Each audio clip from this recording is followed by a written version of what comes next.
अस्सलाम वालेकुम 7th class, कैसे हैं आप लोग। आज 15 दिसंबर है और मंगल का दिन है। आज हम उर्दू का सबक तहरीक पाकिस्तान में ख़वातीन का किरदार की कुछ रीडिंग करेंगे और इसके बाकी 2 सवाल करेंगे। पर्दे की सख्त पाबंदी करने के बावजूद बेगम मोहम्मद अली जौहर ने सियासत में सरगर्म हिस्सा लिया।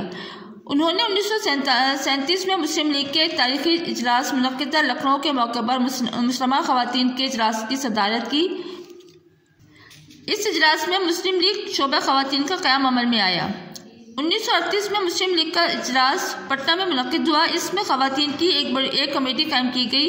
इस कमेटी की सदारत बेगम मोहम्मद अली को सौंपी गई।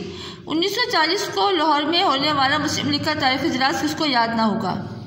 अब बरेसगीर की वाहिद खातून रहनुमा थी जिन्होंने करारदाद लाहौर की तायद की। पाकिस्तान के पहले वज़ीर आज़म नवाबजादा लियाकत अली खान की अहलिया मोहतरमा राना लियाकत अली खान आला तालीम याफ्ता खातून थी। उन्होंने मुल्क के दूर दराज हिस्सों का सफ़र किया और मुस्लिम लीग को मुनज़्ज़म करने में अहम किरदार अदा किया। लियाकत अली खान ऑल इंडिया मुस्लिम लीग के सेक्रेटरी जनरल थे। मुस्लिम लीग एक गरीब जमात थी और इसमें इतनी सख्त नहीं थी कि लियाकत अली खान को सेक्रेटरी मुहैया किया जाए और उसकी तनख्वाह अदा की जाए। राना लियाकत अली खान ने रज़ाकाराना तौर पर अपनी खिदमत इस काम के लिए पेश की। यहाँ तक हमने इसकी रीडिंग की है। इसके बाद हम इसके 2 सवाल करेंगे।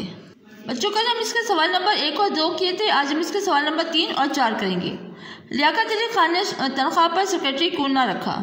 लियाकत अली खान ऑल इंडिया मुस्लिम लीग के सेक्रेटरी जनरल थे। मुस्लिम लीग एक गरीब जमात थी। उनके पास इतने फंड नहीं थे कि वो लियाकत अली खान के लिए तनख्वाह पर सेक्रेटरी का इंतजाम कर सकते। इस वक्त उनकी बेगम राना लियाकत अली खान ने रज़ाकाराना तौर पर सेक्रेटरी का काम किया। सवाल नंबर 4, तहरीक पाकिस्तान में हिस्सा लेने की पादाश में ख़वातीन को किन तकलीफ़ों का सामना करना पड़ा। तहरीक पाकिस्तान में मर्दों के साथ साथ औरतों ने भी बढ़ चढ़ कर हिस्सा लिया, लेकिन इन औरतों को आज़ादी की तहरीक में हिस्सा लेने से रोकने के लिए तशद्दुद किया गया। इन पर लाठीचार्ज किया गया, आंसू गैस के गोले फेंके गए, पाबंद सलासिल किया गया, मगर आफरीन है इनके सब्र इस्तक़लाल पर कि कोई तशद्दुद उन्हें आज़ादी की तहरीक में हिस्सा लेने से नहीं रोक सका।